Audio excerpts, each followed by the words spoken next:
Hello everyone, this is Tania कंदील and you are watching Law with Tania. आज हम start करेंगे स्पेसिफिक रिलीफ एक्ट 1877 को। सबसे पहले हम ये देखेंगे कि स्पेसिफिक रिलीफ एक्ट एक्चुअली है क्या। एक ऐसा एक्ट कि जिसके अंदर हम ये दिखेंगे कि हमारी जो सिविल सूट्स होते हैं यानी सिविल नेचर के जो मुकदमे होते हैं उनके अंदर जब हम कोर्ट से ये दरख्वास्त करते हैं कि सामने वाली पार्टी से ये कहा जाए कि आप स्पेसिफिक एक एक्ट है उसको परफॉर्म करें, यानी कोई भी एक ऐसी चीज़ है जो स्पेसिफिकली आप बताते हैं कि इसकी परफॉर्मेंस की डिमांड अपोजिट पार्टी से की जाए, तो ऐसे जो भी केसेस होते हैं उनको हम कहते हैं कि वो फॉल करते हैं स्पेसिफिक रिलीफ एक्ट के अंडर। यानी फॉर एग्ज़ाम्पल हम कह सकते हैं कि जो केसेस होते हैं स्पेसिफिक परफॉर्मेंस ऑफ कॉन्ट्रैक्ट के, यानी अगर दो लोगों के दरमियान एक एग्रीमेंट हुआ जो इन्फोर्सेबल बाय लॉ है, अब एक पार्टी उसमें से अपना काम कर रही है जबकि दूसरी पार्टी अपोजिट पार्टी अपनी तरफ से जो परफॉर्म करना था उसमें परफॉर्म नहीं कर रही, रिफ्यूज़ करी है, नेग्लिजेंस शो करी है, तो हम ऐसी सिचुएशन में कोर्ट से ये कह सकते हैं कि आप हमारा ये कॉन्ट्रैक्ट इन्फोर्स करवाएं। एंड सेकेंडली जब भी इंजंक्शंस वगैरह हम कोर्ट से डिमांड करते हैं तो इस तरह की केसेस जो हैं वो स्पेसिफिक रिलीफ एक्ट के अंडर फॉल करते हैं। ये जितने भी क्लेम्स और रिलीफ्स हैं बेसिकली ये सिविल नेचर के हैं। सो सीपीसी जो हमारा है, जो सिविल प्रोसीजर कोड 1908 है, उसको फर्दर सप्लीमेंट करता है स्पेसिफिक रिलीफ एक्ट 1877, यानी उसी में इजाफा कर रहा है मज़ीद। अब एक तरह से देखा जाए तो हमें ये पता चलता है कि जब एक मॉनेटरी कॉम्पनसेशन यानी पैसों के साथ किसी भी होने वाली गलती की तलाफ़ी मुमकिन ना हो पाए, यानी एक ऐसा एक्ट कि जिसमें आप जो है वो किसी को पैसे देकर उसके साथ होने वाले जुल्म को कॉम्पनसेट ना कर पाएँ, तो ऐसी सिचुएशन में जो आप उससे मांग रहे हैं वो है स्पेसिफिक रिलीफ। यानी आप ये चाहते हैं कि एक ऐसा काम जो कि करना ज़रूरी है उसके बदले में लिए गए पैसे कुछ मायने नहीं रखेंगे, तो आप एक ऐसा स्पेसिफिक रिलीफ उससे मांगेंगे। अब ये देखते हैं हम इस एक्ट के अंदर कितने पार्ट्स हैं, चैप्टर्स हैं और कितने सेक्शंस हैं। तो पार्ट्स इस एक्ट के 3 हैं, जबकि चैप्टर्स जो हैं हमारे पास वो 10 हैं और उन 10 चैप्टर्स के अंदर 57 डिफरेंट सेक्शंस हैं। पार्ट 1 जो है वो प्रीलिमिनरी है, यानी वो बेसिक्स बताएगा, यानी बिल्कुल बुनियादी बात। तो पहली बुनियादी बात किसी भी एक्ट को लेकर क्या हो सकती है, उसका नाम, उसका एक्सटेंट, उसकी कमेंसमेंट, उसके बनने की डेट। तो सबसे पहला सेक्शन हमें बताता है section 1, what is the short title of this act and what is the extent of this act, यानी ये एक्ट कहाँ कहाँ पर लागू हो सकता है। इस एक्ट को जब बनाया गया तो सेक्शन 1 के अंदर स्पेसिफिकली मेंशन किया गया कि इस एक्ट का नाम होगा स्पेसिफिक रिलीफ एक्ट 1877। उसके बाद हम देखते हैं कि इसका एक्सटेंट क्या है, यानी किस हद तक लागू होगा। तो सबसे पहले ये लिखा गया कि it shall extend to the whole of Pakistan, यानी पूरे पाकिस्तान के ऊपर ये एक्ट लागू होगा। नाउ लेट्स सी कि ये एक्ट किस डेट को बना था। तो जब ये एक्ट बना था वो तारीख थी 7 फरवरी 1877, और इसके बनने के 3 महीने बाद यानी 1 मई 1877 को इसकी इन्फोर्समेंट हुई। उस डेट से एग्जैक्टली ये लागू हुआ, यानी अमल में लाया गया। अब जो नेक्स्ट सेक्शन है इसका वो है section 2 and that has been repealed, यानी वो ख़त्म हो चुका है, उसकी अब कोई हैसियत मौजूद नहीं है। सेक्शन 2 के बाद हम देखेंगे सेक्शन 3 को, which is basically N interpretation clause. यानी सेक्शन 3 के अंदर बेसिकली उन वर्ड्स के मीनिंग बताए गए हैं जो फर्दर हम एक्ट के अंदर पढ़ेंगे तो हमें पता चलेगा कि हम इस वर्ड को किस तरह से इसका मतलब ले सकते हैं। तो फर्स्ट ऑफ ऑल इसमें डिस्क्राइब किया गया है ऑब्लिगेशन के वर्ड को, यानी ऑब्लिगेशन का वर्ड जहाँ पर भी आगे स्पेसिफिक रिलीफ एक्ट में आप पढ़ेंगे तो उसका मतलब होगा every duty enforceable by law, यानी कानून हमें जब भी किसी भी काम को करने का कहता है तो जो भी ड्यूटी वो लगाता है कि आपने ये करना है तो वो एक ऑब्लिगेशन कहलाएगी। Next, what is the meaning of trust. तो जब भी एक एक्सप्रेस, इम्प्लाइड या फिर एक कंस्ट्रक्टिव फिड्यूशरी ऑनरशिप आ जाती है तो उस सिचुएशन को हम कहते हैं कि ये एक ट्रस्ट क्रिएट हो गया है। एक्सप्रेस मीनिंग देयर बाय के वर्ड्स के साथ, चाहे वो रिटन हो या ओरल हो, तब क्रिएट किया गया हो।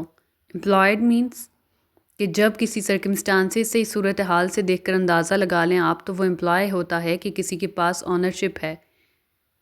Third is constructive fiduciary ownership, तो एक ऐसी सिचुएशन कि जिसमें कोर्ट ने जो है वो ऑनरशिप रखने का कहा हो, यानी आप एक चीज़ की ऑनरशिप रखें, लेकिन वो रखने का मतलब ये है कि आपने जिसको लॉस किया है या जिसका लॉस हुआ है, ठीक है, उसको कॉम्पनसेट करना है।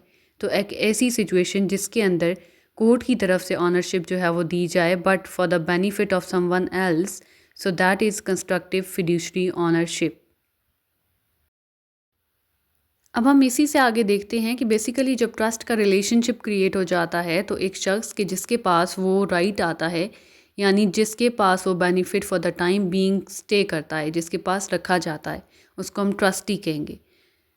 That is a person holding expressly और बाय इम्प्लीकेशन और कंस्ट्रक्टिवली अ फिड्यूशरी कैरेक्टर, यानी वो वफादारी का, वो फ़ायदे का जो कैरेक्टर होता है वो जिस शख्स के पास होता है, अब वो चाहे एक्सप्रेसली उसके पास आया, यानी उसको बाय वर्ड्स दिया गया रिटन या ओरल में, या फिर उसको किसी इम्प्लीकेशन के थ्रू बताया गया।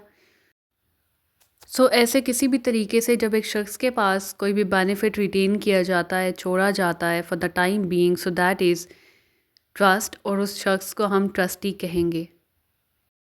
अब हम यहाँ तीनों तरीक़ों को देखते हैं। बेसिकली जब ट्रस्टी बनता है एक शख्स, तो चाहे वो एक्सप्रेसली बने, यानी बाय वर्ड्स बने, रिटन में आप उसको ये अथॉरिटी दें, बाय ओरल आप उसको ये अथॉरिटी दें अपने अल्फाज के ज़रिए, या फिर बाय इम्प्लीकेशन दें। इम्प्लीकेशन का मतलब ये है कि आप सर्कमस्टांसिस से शो हो रहा है। लाइक फॉर एग्ज़ाम्पल, अगर हम एक रेस्टोरेंट में जाते हैं, वहाँ पर फ़ूड ऑर्डर करते हैं, तो फ़ूड ऑर्डर करते हुए हम उन्हें ये कन्फर्मेशन नहीं देते कि हम आपको इसका बिल पे करेंगे, बट यही समझा जाता है कि जब कोई भी रेस्टोरेंट जाता है और उसका फ़ूड ऑर्डर करता है, तो दैट बेसिकली मीन्स कि आपने ये कमिट कर लिया कि आप अपने सर्कमस्टांसिस से उन्हें ये शो करवा रहे हैं कि आप बिल पे करेंगे। यू आर गोइंग टू पे फॉर दैट फूड, जो आप ऑर्डर कर रहे हैं आप उसका बिल देंगे। तो दिस इज़ थ्रू इम्प्लीकेशन कि आपकी जो एक्ट्स हैं उन्होंने सामने वाले बंदे को खुद ऑटोमेटिकली इस चीज़ का यकीन दिला दिया, आपको बाय वर्ड्स कहने की ज़रूरत नहीं पड़ी। नेक्स्ट केस ऐसा भी हो सकता है कि वो कंस्ट्रक्टिवली ट्रस्टी बना हो, यानी एक ऐसी कंडीशन या एक ऐसा रिलेशनशिप जिसको जुडिशल इंटरवेंशन की वजह से बनाया गया हो, यानी उसके अंदर कोर्ट इन्वॉल्व हो, कोर्ट की मुदाखलत की वजह से एक ऐसी सूरत हाल बनी जिसमें आप ट्रस्टी बने, या कोर्ट की मुदाखलत की वजह से आपको एक ऐसा रिश्ता बना किसी पार्टी के साथ कि जिसमें आप उसके ट्रस्टी बन गए। सो बेसिकली या ये एक्सप्रेसली बनेंगे या फिर इम्प्लीकेशंस के थ्रू या फिर कंस्ट्रक्टिवली आप बनते हैं। So this is what a trustee is. Okay, so अब हम एग्जाम्पल के थ्रू अंडरस्टैंड करेंगे। सो जो फर्स्ट इलिस्ट्रेशन है that is illustration A. Illustration A हमें ये बताती है कि जेड जो है वो एक वसीयत करता है और वो अपनी प्रॉपर्टी जो है वो ए के हवाले कर देता है, यानी अपनी जो लैंड है वो वसीयत के थ्रू क्या करता है, वो ए को दे देता है।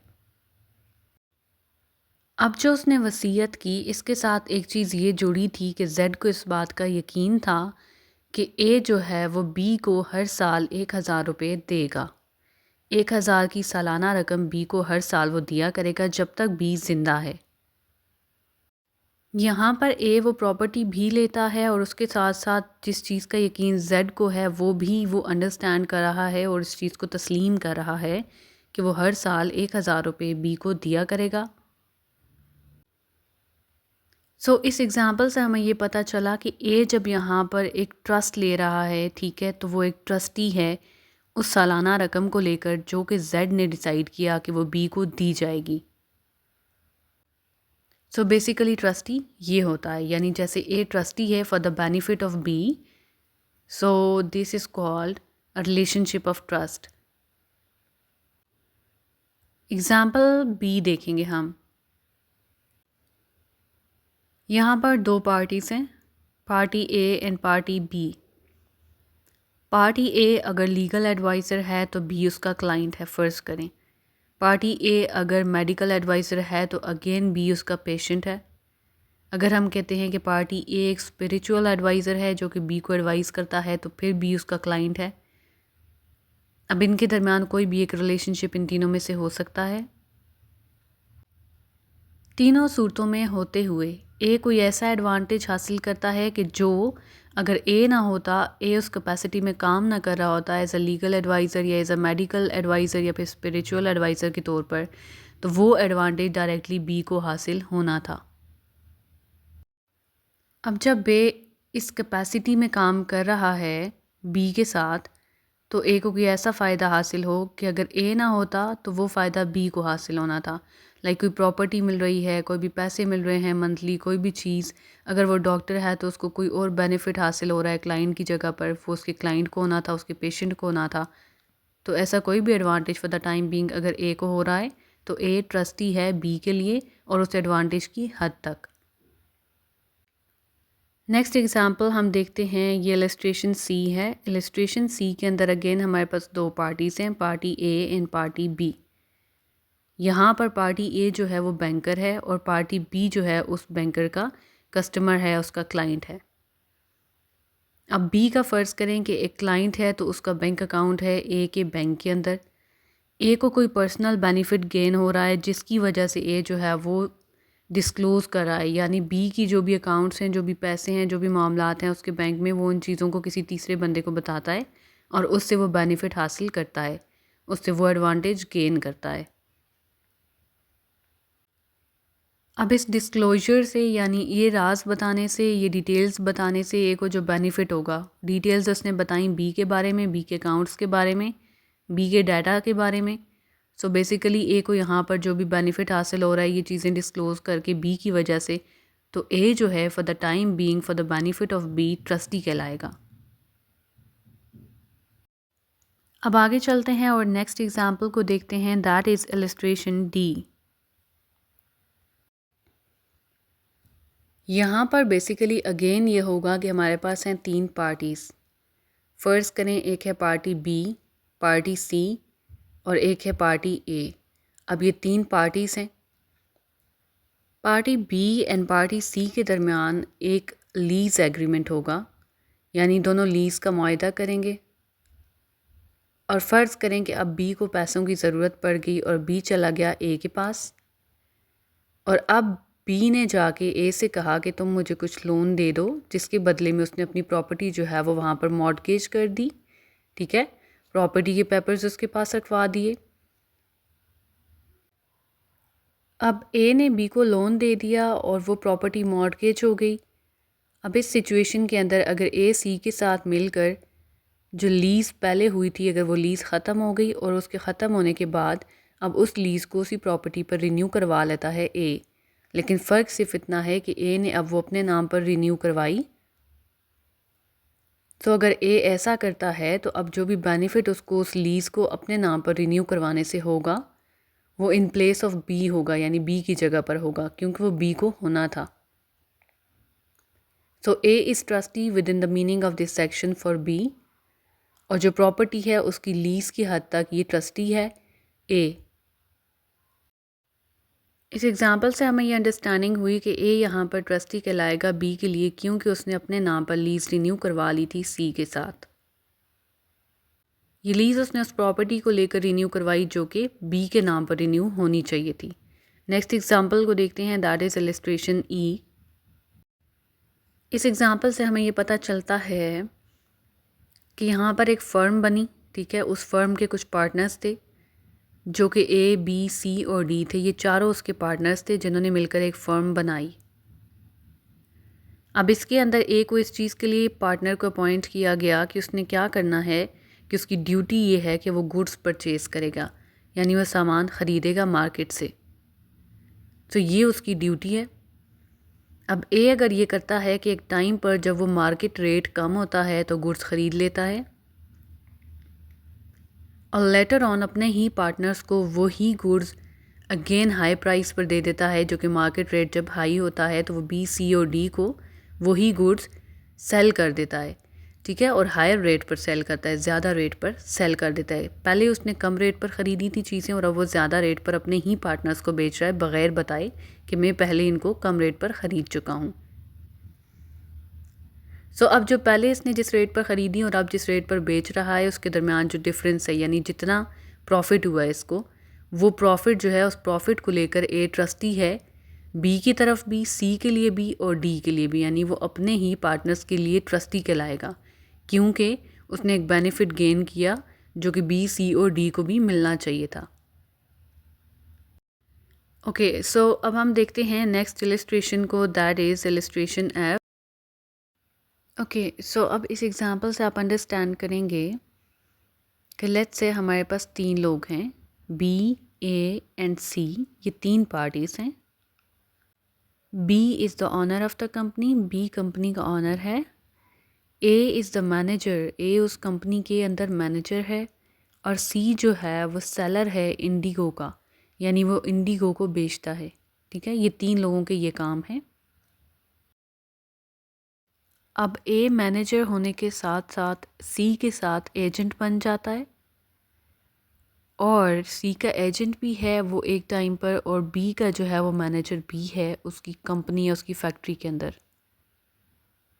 ठीक है, तो उसने दो पोजीशंस यहाँ पर गेन कर ली at a time.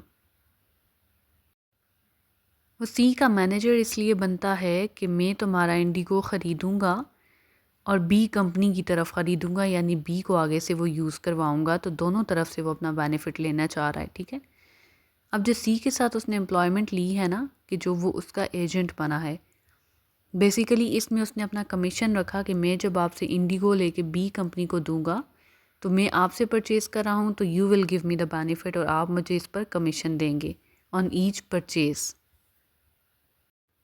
Indigo is basically एक प्लांट होता है जिसके सीड्स होते हैं, जिसको यूटिलाइज़ करते हैं और उसका डाई बनाते हैं, और वो कपड़ों को रंगने के काम आता है, बेसिकली उनको कलर करने के फैक्ट्रीज़ में काम आता है।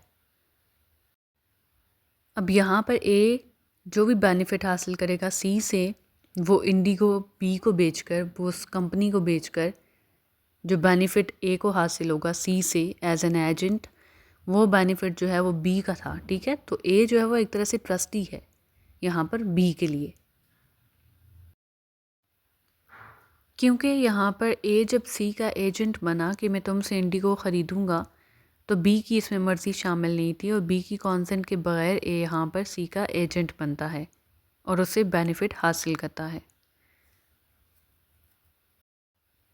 Illustration G is very simple. इसमें बेसिकली ये बता रहे हैं कि बी ने एक कॉन्ट्रैक्ट किया, एक एग्रीमेंट किया लैंड को ख़रीदने का। ठीक है, एक ज़मीन थी, उसको ख़रीदने के लिए बी ने एग्रीमेंट किया कि मैं इसको ख़रीदूँगा।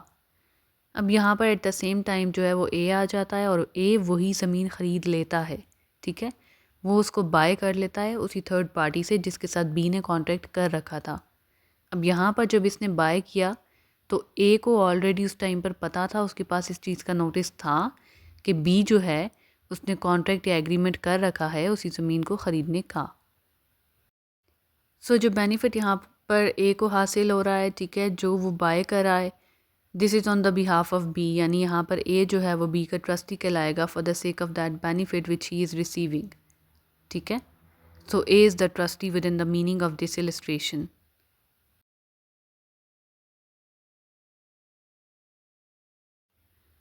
ओके, सो ये एग्ज़ाम्पल बहुत ही ईजी है। बेसिकली इसके अंदर तीन पार्टीज़ हैं, ए बी एंड सी। अब होता कुछ यूँ है कि ए जो है वो एक लैंड है, एक ज़मीन है जो कि बी से ख़रीद रहा है। ठीक है, अब जो ज़मीन उसने बी से ख़रीदी, बेसिकली उसका कब्ज़ा उस टाइम पर सी के पास है। अब जो ए है वो ये नहीं देखता, वो ये नहीं फाइंड आउट करने की कोशिश करता कि सी ने जो कब्ज़ा ले रखा है उस ज़मीन का, यानी उस ऑक्यूपेशन जो है सी के पास, वो क्यों है, यानी सी का ऐसा कौन सा इंटरेस्ट है जिसकी वजह से वो उस ज़मीन के ऊपर ऑक्यूपेशन उसके पास है, यानी वो उस ज़मीन के ऊपर मौजूद है, चाहे वो घर है या जो भी है, वो सी के कब्ज़े में क्यों है। अब यहाँ पर बाद में अगर पता चलता है कि सी का कोई इंटरेस्ट था, और अगर कोई ऐसा इंटरेस्ट जो सी का निकल आता है उस ज़मीन में, तो बेसिकली ए ट्रस्टी कहलाएगा सी के उस इंटरेस्ट की हद तक। ठीक है, सो यहाँ पर ए ट्रस्टी होगा सी के लिए to the extent of that interest that C has in that land.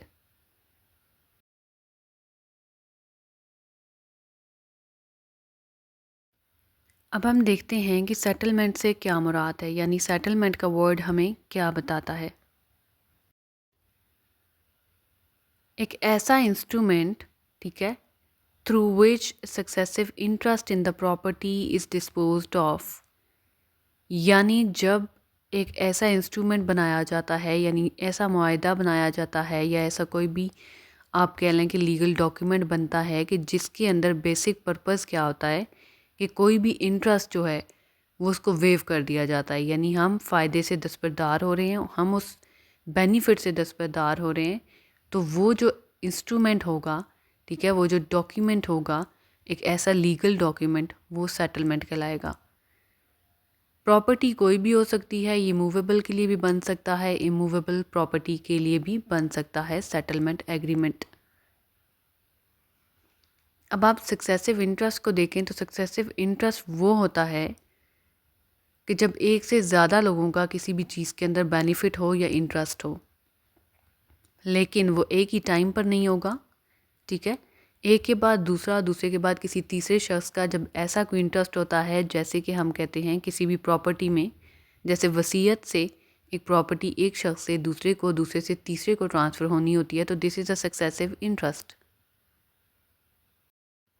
Section 3 हमें ये बताता है कि जो वर्ड्स कॉन्ट्रैक्ट एक्ट के अंदर डिफाइंड है और वो यहाँ पर स्पेसिफिक रिलीफ एक्ट में डिफाइंड नहीं है, तो हम इनका भी वही मीनिंग लेंगे जो कॉन्ट्रैक्ट एक्ट के अंदर लिखा हुआ है।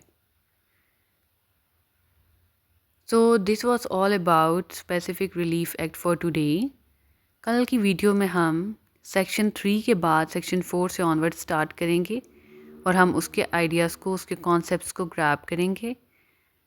That's it for today. Stay tuned, keep watching, and Allah Hafiz.